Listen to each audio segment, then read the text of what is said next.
বিএনপিকে সংস্কার বিরোধী হিসেবে অপপ্রচার চালাচ্ছে একটি মহল। সংবাদ সম্মেলনে মির্জা ফখরুল নির্বাচন বিলম্বিত করতে নিত্য নতুন সংস্কার প্রস্তাব দেওয়ার অভিযোগ। একটা মহল, একটা চক্র অত্যন্ত পরিকল্পিতভাবে বিএনপিকে সংস্কার বিরোধী বলে প্রচার করবার একটা অপচেষ্টা চালাচ্ছে। নতুন নতুন প্রস্তাব উত্থাপন ও তা নিয়ে অনেক সময় অচলাবস্থা সৃষ্টির কারণে কার্যক্রম বিলম্বিত হচ্ছে। নওগাঁ থেকে চাঁপাইনবাবগঞ্জের পথে এনসিপির জুলাই পদযাত্রা। দুপুরে কলেজ চত্বর এলাকায় পথসভায় বক্তব্য রাখবেন আহ্বায়ক নাহিদ ইসলাম। পবিত্র আশুরায় নানা আনুষ্ঠানিকতা। কারবালার করুণ ইতিহাস স্মরণে শিয়া সম্প্রদায়ের তাজিয়া মিছিল।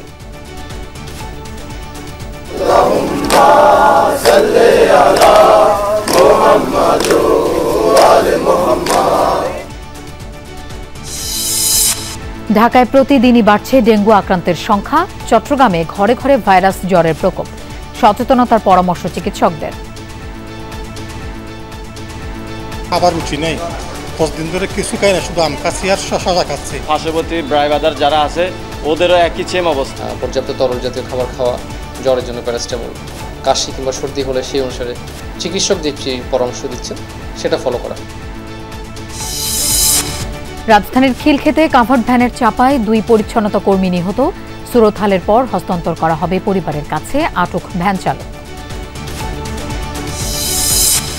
ডলার বাজারে স্বস্তির আভাস। বৈদেশিক রিজার্ভ ছাড়িয়েছে $30 বিলিয়ন। হুন্ডি ও অর্থ পাচারের বিরুদ্ধে শক্ত অবস্থানের তাগিদ। সরকার কিছু জায়গায় কিছু রেস্ট্রিকশন আছে হয়তো বা ডলার বিক্রির ক্ষেত্রে বা ইম্পোর্টের ক্ষেত্রে। দুর্নীতি একই খেলা চালু হয় তাহলে তো অর্থ পাচার আবার চালু হয়ে যাবে।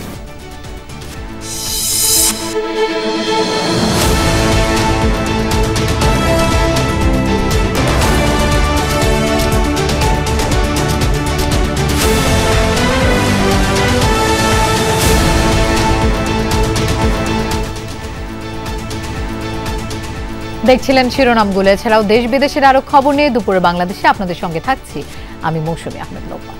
বিএনপিকে সংস্কার বিরোধী হিসেবে অপপ্রচার চালাচ্ছে একটি মহল। যারা নির্বাচনকে বিলম্বিত করতে চায় তারা গণতন্ত্রের পক্ষের শক্তি না। সংবাদ সম্মেলনে এমন মন্তব্য করেছেন বিএনপি মহাসচিব মির্জা ফখরুল ইসলাম আলমগীর। সকালে রাজধানীর গুলশানে বিএনপি চেয়ারপারসনের কার্যালয়ে দলের সংবাদ সম্মেলনে মহাসচিব বলেন, 6টি সংস্কার কমিশনের মধ্যে এখনও পুলিশ সংস্কার কমিশনের বিষয়ে আলোচনা হয়নি। তবে ওই কমিশনে র্যাব বিলুপ্ত সহ প্রায় সব বিষয়ে ঐকমত্য প্রতিষ্ঠিত হয়েছে। মির্জা ফখরুলের মন্তব্য, দীর্ঘ আলোচনার পর সংস্কার কমিশনগুলো যেসব প্রস্তাব পেশ করেছে তা নিয়ে অচলাবস্থা সৃষ্টির কারণে কার্যক্রম বিলম্বিত হচ্ছে। মহাসচিব জানান, দুদক সংস্কার কমিশনের 47টি সুপারিশের মধ্যে 46টিতেই সম্মতি জানিয়েছে বিএনপি।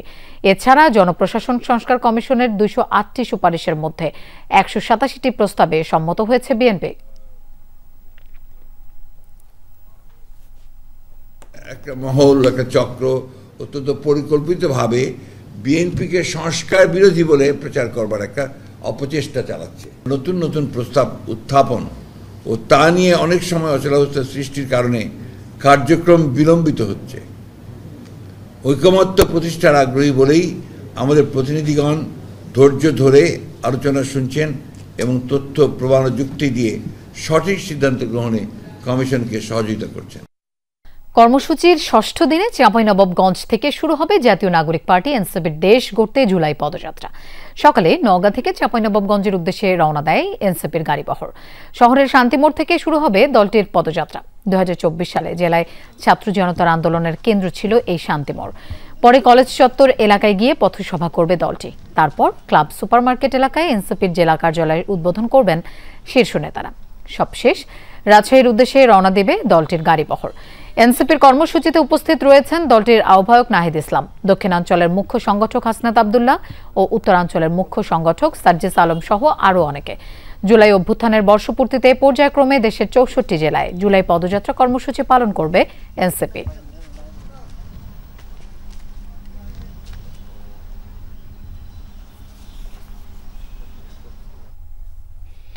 দর্শক, এ বিষয়ে আরো জানবো। মনোয়ার হোসেন জুয়েল আমাদের সাথে যোগ দিচ্ছেন। জুয়েল, এনসিপির নেতৃবৃন্দরা কি পৌঁছেছেন কিনা চাঁপাইনবাবগঞ্জে? কখন পদযাত্রা বের করবেন তারা? লোপা এখনো নেতৃবৃন্দ এসে পৌঁছাননি। নওগাঁ থেকে সকাল 11টার দিকে নিচে আমরা রওনা দিয়েছেন। এখন পর্যন্ত কিন্তু তারা চাঁপাইনবাবগঞ্জে এসে পৌঁছায়নি। তবে এখানকার নেতৃবৃন্দ যারা আছেন তারা কিন্তু বলছিলেন যে কিছুক্ষণের মধ্যেই তারা চাঁপাইনবাবগঞ্জের মধ্যে প্রবেশ করবেন এবং এখানে যেহেতু এনসিপি ও বৈষম্য বিরোধী ছাত্র আন্দোলনের নেতা কর্মী রয়েছেন তারা কিন্তু অধীর করে অপেক্ষা করছেন। যেটা শান্তি মোড় এই এলাকায় কিন্তু হচ্ছে মূলত চাঁপাইনবাবগঞ্জের সেই উত্তর গণ-অভ্যুত্থানের ছাত্র জনতা আন্দোলনের সূচিকা এই আয়োজিতেই তারা সমবেত হবেন। যার কারণে এই জায়গা থেকে কিন্তু তাদের আন্দোলনটা শুরু করবেন এবং এই পদযাত্রাটা এখান থেকেই তারা শহরের বিভিন্ন স্থান প্রদক্ষিণ শেষে কিন্তু তারা এই যেখানে নবাবগঞ্জ সরকারি কলেজে তাদেরকে পথসভার মঞ্চ করা হয়েছে সেই মঞ্চে কিন্তু তারা গিয়ে পথসভা করবেন এবং পাশাপাশি আজকে এই চাঁপাইনবাবগঞ্জে এনসিপির কেন্দ্রীয় জেলা কার্যালয়টাও কিন্তু তারা উদ্বোধন করবেন। মূলত এই সব কর্মসূচি কিন্তু আজকে চাঁপাইনবাবগঞ্জে এনসিপি নেতৃবৃন্দ রয়েছে এবং এই কিছুক্ষণের মধ্যে হয়তো তারা চাঁপাইনবাবগঞ্জে এসে পৌঁছাতে পারেন। নেতৃবৃন্দ যে কথাটি আমাদেরকে বলছিলেন যে তাদের আসলেই নেতৃবৃন্দ কিন্তু আসলে তারা তাদের বা যে কর্মসূচি যেটা সেটা শুরু করবেন এবং এখান থেকে কিন্তু চাঁপাইনবাবগঞ্জের আজকের পদযাত্রাটা কার্যক্রম শুরু হবে। লোপা জুয়েল, আপনাকে ধন্যবাদ আমাদের সাথে যোগ দেওয়ার জন্য। পবিত্র আশুরার দিনে রাজধানীর বিভিন্ন স্থানে চলছে শিয়া সম্প্রদায়ের তাজিয়া মিছিল। সবচেয়ে বড় মিছিলটি শুরু হয় পুরান ঢাকার হোসেনি দালান এলাকা থেকে। সকাল 10টার দিকে ইমামবাড়া থেকে শুরু হয় তাজিয়া মিছিল। শোকের নানা ব্যানার, প্ল্যাকার্ড, ফেস্টুন নিয়ে মিছিলে অংশ নেন শিয়া সম্প্রদায়ের মানুষ। মিছিলটি পুরান ঢাকা থেকে শুরু হয়ে Azimpur, new market, science lab হয়ে মোহাম্মদপুরে শেষ হওয়ার কথা। মিছিলটি নীলক্ষেত এলাকা অতিক্রম করছে। মোহাম্মদপুর থেকেও তাজিয়া মিছিল বের হয়ে বিজয় সরণিতে গিয়ে শেষ হয়। শোককে শক্তিতে পরিণত করার আহ্বান জানানো হয় তাজিয়া মিছিল থেকে। একই সাথে ইমাম হাসানের শিক্ষা ধারণের মাধ্যমে অন্যায় ও অনাচারের বিরুদ্ধে দাঁড়ানোর আহ্বান জানানো হয়।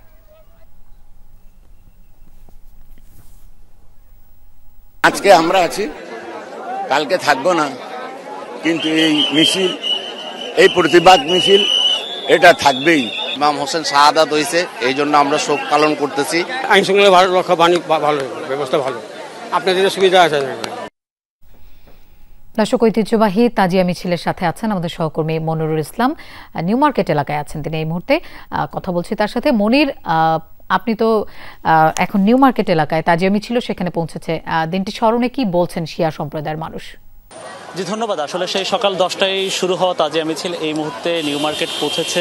আসলে ঢাকার বা পুরান ঢাকা অঞ্চলের বিভিন্ন এলাকার মানুষ এখানে অংশ নিয়েছেন। শুধু আমরা বলবো যে শিয়া মুসলিম নয়, সুন্নি মুসলিম, বিভিন্ন সম্প্রদায়ের মানুষ এখানে যারা দেখতেও আসছেন, এরকম চিত্র আমরা দেখতে পাচ্ছি। আপনি দেখতে পাচ্ছেন যে তীব্র বৃষ্টি, সকাল থেকে মেঘাচ্ছন্ন এবং ভ্যাপসা একটা গরম, এর মাঝখানে এসেছিলেন প্রায় 1010 বা তারও বেশি মানুষ এখানে অংশ নিয়েছেন। একটা অংশ বড়কাটরা ইমামবাড়ার একটা অংশ তারা ইতিমধ্যে এই জায়গাটি পার হয়ে গেছেন। এই মুহূর্তে হোসনি দালান ইমামবাড়া সেটি সবচেয়ে বড় মিছিল, বৃহত্তম মিছিল, তাজিয়া মিছিল এখানে এসেছেন। যে শোক প্রকাশের সেই যে 61 হিজরিতে কারবালার প্রান্তরে ফোরাত নদীর তীরে যে একটা শোকের আবহ তৈরি হয়েছিল, যুদ্ধের ময়দানের অবস্থান তৈরি হয়েছিল, হিজরতের পরিবেশ তৈরি হয়েছিল, সেই রকম একটা আবহ এখানে, শোকাচ্ছন্ন পরিবেশ এখানে ফুটিয়ে তোলা হচ্ছে। কালো পোশাক, খালি পা এবং হাই হোসেন রব বা কলরবে এখানে অবস্থান নিয়েছেন মুসলিম সম্প্রদায়ের মানুষ এবং তারা এই যে শোক মিছিলে কারবালার প্রান্তরে শহীদদের প্রতি শ্রদ্ধা জানাচ্ছেন। তারা বলছেন যে আজকের মুসলিম বিশ্বের অধিকাংশ মানুষ আসলে কারবালা থেকে শিক্ষা নেয়নি, এই জন্যেই আসলে রাজতন্ত্রের ভিড়ে বিভিন্ন মধ্যপ্রাচ্যের যে বিভিন্ন দেশ তারা আসলে আজ অন্ধকারে ডুবে আছে, ইসলাম ভুলে গেছে। ইসলাম ধর্মের যে দেশগুলো, ইসলাম ধর্মের অধিক মানুষ যেখানে আছেন সে অবস্থান, তারা আজকে ইসলাম থেকে অনেক দূরে, ইসলামের জ্ঞান থেকে অনেক দূরে। এই জন্যে আজকের বিভিন্ন পশ্চিমা দেশ তারা আসলে যে মুসলিম দেশ বা মুসলিম বিশ্বের উপরে তারা যে নেক্কারজনক হামলা করছে বা এই ধরনের একটা বড় কারণ।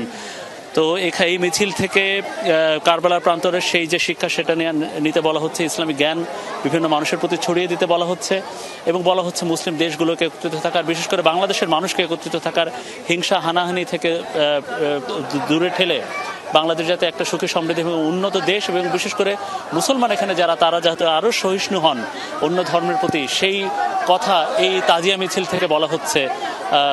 ফিরছি লোপা আপনার কাছে। মনির, আপনাকে ধন্যবাদ আমাদের সাথে যোগ দেবার জন্য। জাতীয় নির্বাচনের আগে প্রয়োজনীয় সংস্কার ও গণহত্যায় জড়িতদের বিচার জনগণের দাবি বলে জানিয়েছেন জামায়াতে ইসলামের নায়েবে আমির অধ্যাপক মুজিবুর রহমান। এ সময় তিনি বলেন, স্থানীয় নির্বাচনের পর জাতীয় নির্বাচন পিআর পদ্ধতিতে হতে হবে। সকালে পুরানো পল্টনে ঢাকা মহানগর দক্ষিণ জামায়াতের কেন্দ্রীয় কার্যালয়ে পবিত্র আশুরা উপলক্ষে আয়োজিত আলোচনা সভায় এসব কথা বলেন তিনি। যে উদ্দেশ্যে পাকিস্তানের সাথে যুদ্ধ করে বাংলাদেশের জন্ম হয়েছিল তা সফল হয়নি বলে মন্তব্য করেন জামায়াতে নায়েবের আমির। বলেন, এখনো মানুষের ভোট ও ভাতের অধিকার নিশ্চিত হয়নি। তিনি বলেন, পতিত সরকারের দোসরদের বিচার নিশ্চিত ছাড়া গণতন্ত্র সম্ভব নয়। প্রয়োজনীয় সংস্কার ছাড়া নির্বাচন সুষ্ঠু হবে না বলেও মন্তব্য করেন তিনি।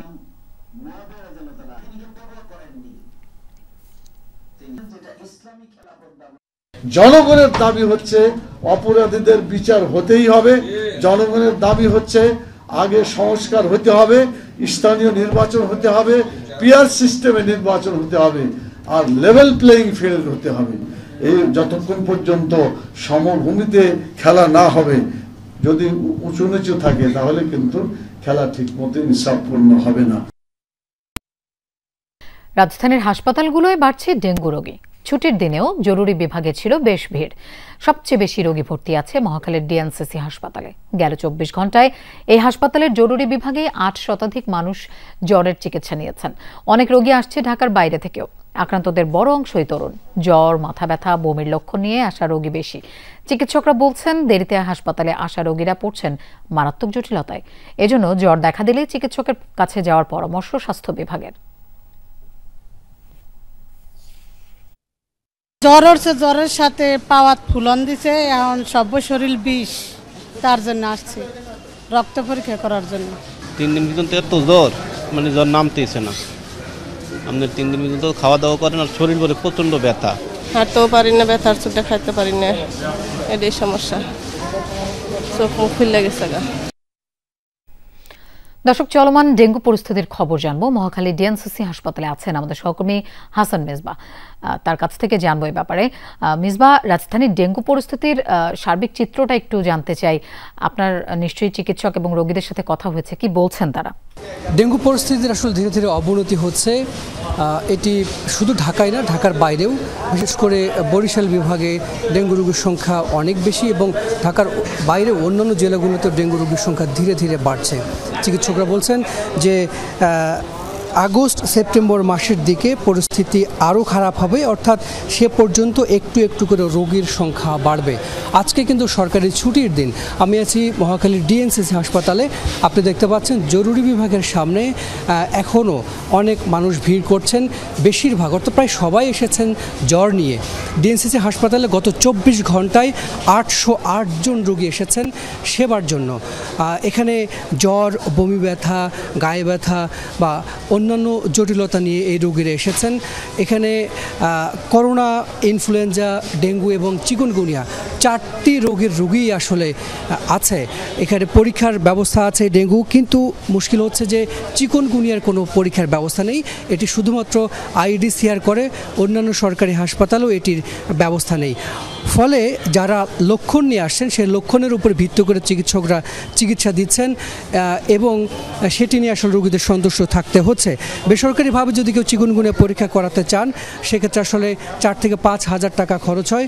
আর যারা সরকারি হাসপাতালে সেবার জন্য আসেন তাদের সেই সক্ষমতা আসলে সবার থাকে না।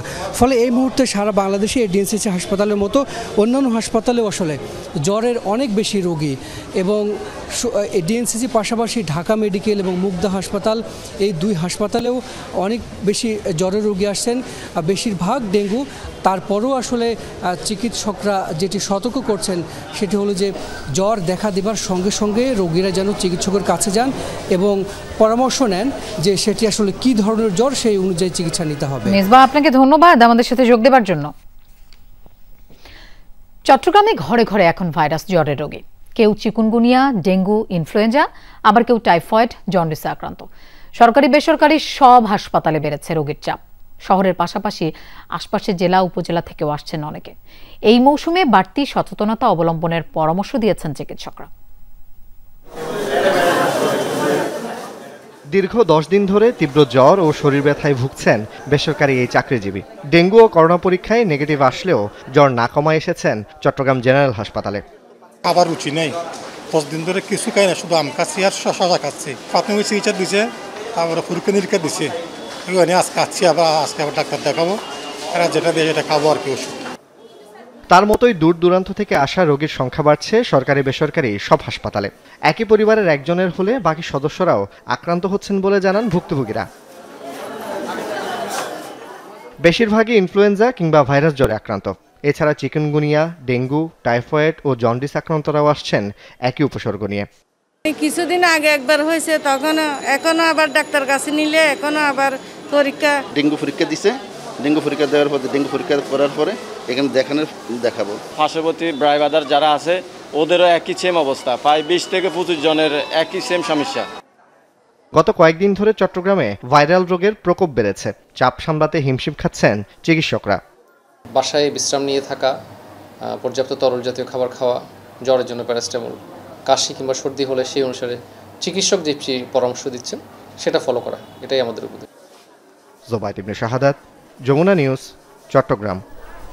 সুষ্ঠু নির্বাচন ব্যবস্থা শুধু আইন শৃঙ্খলা বাহিনীর উপর নির্ভর করে না, নির্বাচন কমিশন এবং নির্বাচনে অংশগ্রহণকারী দলগুলোর উপরেও নির্ভর করে।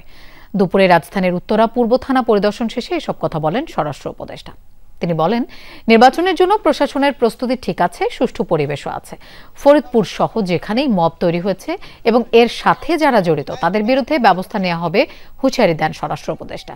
এর আগে স্বরাষ্ট্র উপদেষ্টা যান শাহজালাল আন্তর্জাতিক বিমানবন্দরের কার্গো ভিলেজ পরিদর্শনে, যেখানে তিনি বলেন, বাংলাদেশে বর্তমানে কোনো জঙ্গি নেই। মালয়েশিয়া থেকে ফেরত পাঠানো 3 জনের বিরুদ্ধে জঙ্গি সম্পৃক্ততার কোনো অভিযোগ নেই। তাদের ভিসার মেয়াদ শেষ বলেই দেশে ফেরত পাঠানো হয়েছে।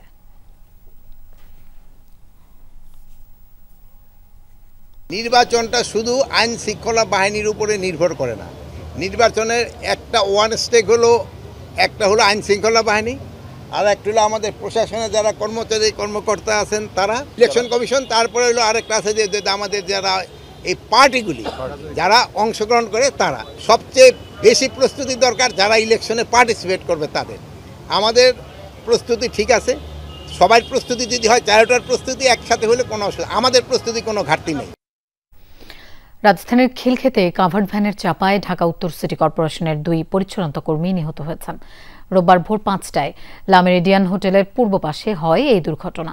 নিহতরা হলেন পরিচ্ছন্নতা কর্মী আশরাফ আলী ও নিহার। খিলক্ষেত থানার উপপরিদর্শক মাহমুদুল হাসান জানান, রাস্তা পরিচ্ছন্নতার কাজে মূল সড়কের পাশেই ছিলেন তারা। তখনই তাদের উপর তুলে দেয় কাভার্ড ভ্যান। সেখানেই নিহত হন 2 পরিচ্ছন্নতা কর্মী। ঘটনাস্থল থেকে ভ্যান চালককে আটক করা হয়েছে। পুলিশ জানিয়েছে, মরদেহ সুরতহালের পর হস্তান্তর করা হবে পরিবারের কাছে।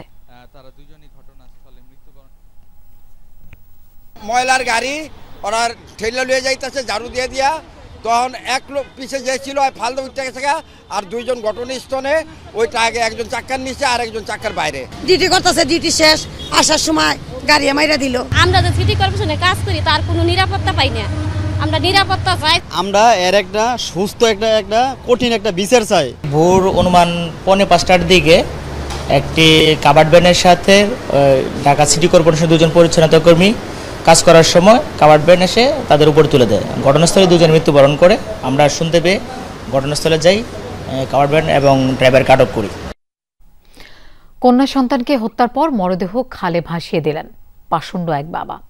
ঘটনা ধামাচাপা দিতে একটি ছাগল হত্যা করেন তিনি। পারিবারিক কলহের জেরে এমন একটি ঘটনা ঘটেছে কক্সবাজারের উখিয়ায়। ঘাতক আমানকে আটক করে পুলিশে দিয়েছে ক্ষুব্ধ জনতা। হত্যা মামলা করেছেন শিশুটির মা।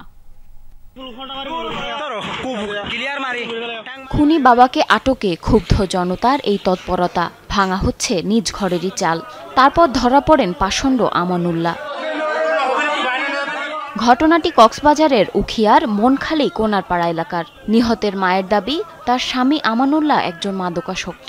এ নিয়ে পারিবারিক কলহ চলছিল। তারই জেরে শনিবার রাতে 4 বছর বয়সী কানিজ ফাতেমাকে হত্যা করেন আমান। পরে মরদেহ ভাসিয়ে দেন খালে। ঘটনাটি ধামাচাপা দিতে একটি ছাগল হত্যা করেও সাথে ভাসিয়ে দেন ঘাতক। পরে স্থানীয়দের সহায়তায় মেয়ের মরদেহ উদ্ধার করেন মা। ভিকটিমের যে মা প্রথমে দোকানে এসে বলতেছে মা করে বলতে কান্না করে বলতেছিল আমার মেয়েকে হত্যা করা হয়েছে। উপরে ঘরের টিন খুলে তাকে ওখান থেকে উদ্ধার করে তখন একটা খাড়ের নিচে সে পতিত ছিল আর কি। পড়াশোনা রড দিয়ে মেয়েকে মেরে খালের মধ্যে ফেলে দেয়। এ ঘটনায় স্বামীর বিরুদ্ধে হত্যা মামলা দায়ের করেছেন স্ত্রী। ঘাতক আমানকে জিজ্ঞাসাবাদ করেছে পুলিশ, সাথে ঘটনাটির তদন্ত চলছে। আমরা পুলিশের সংবাদ প্রাপ্তির পরে এসে ঘাতক পিতাটাকে আটক করি এবং আমাদের হেফাজতে নিই। পরবর্তীতে ভিকটিমের আমরা সুরতাল প্রতিবেদন সম্পন্ন করে এখন থানার উদ্দেশ্যে আছি। প্রাথমিক তদন্তে জানা যাচ্ছে ভিকটিমের পিতাই ভিকটিমকে মেরে খালে ফেলে দিয়েছে। শিশুটির মরদেহ উদ্ধারের পর সদর হাসপাতাল মর্গে পাঠায় পুলিশ। জারিন অর্নি, যমুনা নিউজ।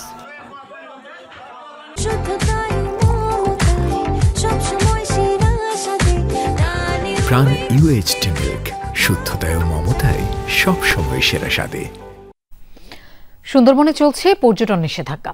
বন্যপ্রাণী বৃদ্ধির লক্ষ্যে জারি হয়েছে সরকারি আদেশ। পর্যটক শূন্য থাকায় কর্মহীন হাজারের বেশি মাঝি মল্লা, মিলছে না কোনো প্রণোদনা। তবে সেপ্টেম্বরের আগে পর্যটক প্রবেশের অনুমতি দেবে না বন বিভাগ।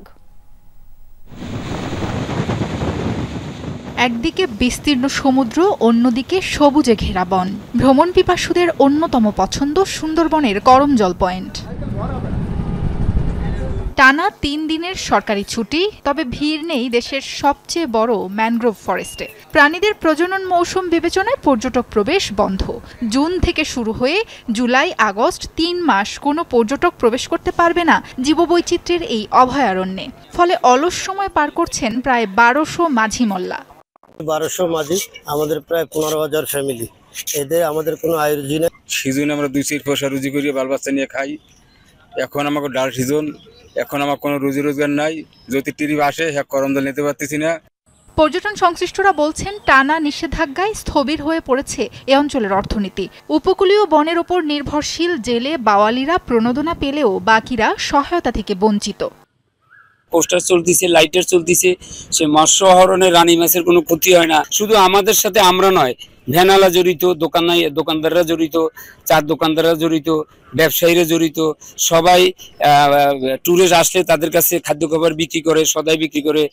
বন্যপ্রাণী প্রজনন কেন্দ্রের কর্মকর্তা জানান, বনের জীববৈচিত্র্য রক্ষায় প্রশাসন কঠোর ভূমিকায় রয়েছে। গত কয়েক বছর ধরে চলছে এই নিয়ম। একটা লোক ঢোকার সুযোগ নেই, অন্যদিকে সব জায়গায় আমাদের সোর্স লাগানো আছে। আমরা মোটামুটি যতটুকু সম্ভব চেষ্টা করতেছি এটা দেখার জন্য, এবং কোনো পর্যটক আসতেছে না। আশা করি এইভাবে যদি চলে তাহলে অন্তত এই সুন্দরবনের যে স্বাস্থ্য যাকে বলে, অর্থাৎ বন, বন্যপ্রাণী, মৎস্যপ্রাণী সব কিছু একটা পরিবর্তন আসবে। নিষেধাজ্ঞা শেষ হওয়ার দিন গুনছে উপকূলীয় দিন মজুররা। পর্যটক বাড়লে কর্মচাঞ্চল্য ফিরবে পর্যটন সংশ্লিষ্টদের মাঝে, তেমনি রাজস্ব আদায় বাড়বে, চাঙা হবে অর্থনীতি। সাবরিনা লিজা, যমুনা নিউজ। মুন্সিগঞ্জের শ্রীনগরে দলিল লেখকপট্টিতে ঘটল ভয়াবহ অগ্নিকাণ্ড। পুড়েছে অন্তত 19টি ঘর। শনিবার দিবাগত রাত 2টার দিকে উপজেলা রেজিস্ট্রি অফিসের সামনের দিকে একটি দোকানে হঠাৎ আগুন লাগে। মুহূর্তেই তা ছড়িয়ে পড়ে পাশের দলিল লেখকপট্টিতে। পুড়তে থাকে জমি জমার নথিপত্র। এক পর্যায়ে ভয়াবহ রূপ নেয় অগ্নিকাণ্ড। ফায়ার সার্ভিসের 4টি ইউনিটের ঘণ্টা 2-এর চেষ্টায় নিয়ন্ত্রণে আসে আগুন। তবে অগ্নিকাণ্ডে কেউ দগ্ধ হয়নি। ফায়ার সার্ভিস জানিয়েছে তদন্তের পরই জানা যাবে অগ্নিকাণ্ডের কারণ ও ক্ষয়ক্ষতির পরিমাণ। গত 16 মে শ্রীনগর বাজারে অগ্নিকাণ্ডে শতাধিক দোকান পুড়ে গেছে। শ্রীনগর ফায়ার স্টেশন দ্রুত ঘটনাস্থলে এসে অগ্নি নির্বাপন শুরু করে। পরবর্তীতে পার্শ্ববর্তী সিরাজদিখান ফায়ার স্টেশন ঘটনাস্থলে যোগদান করে। এই অগ্নিকাণ্ডে আনুমানিক 19টা দোকান পুড়ে গেছে। অগ্নিকাণ্ডের কারণ এবং ক্ষয়ক্ষতির পরিমাণ তদন্ত সাপেক্ষে বলা যাবে। একদিকে বিশ্ববাজারে কমছে ডলারের দাম, অপরদিকে বাড়ছে কেন্দ্রীয় ব্যাংকের রিজার্ভ। সব মিলিয়ে ডলার বাজারে স্বস্তির আভাস। দেশে আমদানি ও বিনিয়োগ কমায় মুদ্রাটির তেমন চাহিদাও নেই। নীতি নির্ধারকদের দাবি এটি শক্তিশালী অর্থনীতির ইঙ্গিত। তবে অর্থনীতিবিদরা বলছেন হুন্ডির মাধ্যমে অর্থ পাচার মাথাচাড়া দিলে এই স্বস্তি থাকবে না। আরো জানাচ্ছেন তৌহিদ হোসেন। বিদেশি মুদ্রার রিজার্ভ বলতে মূলত মার্কিন ডলারকে বোঝে বাংলাদেশ। 3 বছরের মজুদ নিয়ে বেশ বিপাকে ছিল কেন্দ্রীয় ব্যাংক। ধাক্কা শুরু রাশিয়া ইউক্রেন যুদ্ধ থেকে, যার প্রভাবে জ্বালানি থেকে খাদ্যপণ্য কিংবা পরিবহন সব ক্ষেত্রে ব্যয় বাড়ে। 10% ছাড়িয়ে যায় মূল্যস্ফীতি, কিন্তু গত কয়েক মাস ধরে সেই ডলার সংকট কাটতে শুরু করেছে। বলা হচ্ছে রিজার্ভ বাড়ার মূল কারণ প্রবাসীদের পাঠানো রেমিটেন্স, হুন্ডি ব্যবসায়ীদের তৎপরতা কমায় ব্যাংকিং চ্যানেলেই এখন আসছে বেশিরভাগ প্রবাসী আয়। ফলে বহু বছর পর $30 বিলিয়ন ছাড়িয়েছে রিজার্ভ। এর বাইরে জুনে ঋণের 2 কিস্তির অর্থ একসাথে ছাড় করেছে IMF, আরও $150 কোটি দিয়েছে বিশ্বব্যাংক ও ADB। পাইপলাইনে আছে AIIB, জাপান ও ওপেক ফান্ডের টাকা, যদিও এর ফলে বিদেশি ঋণের কিস্তির চাপ বেড়েছে।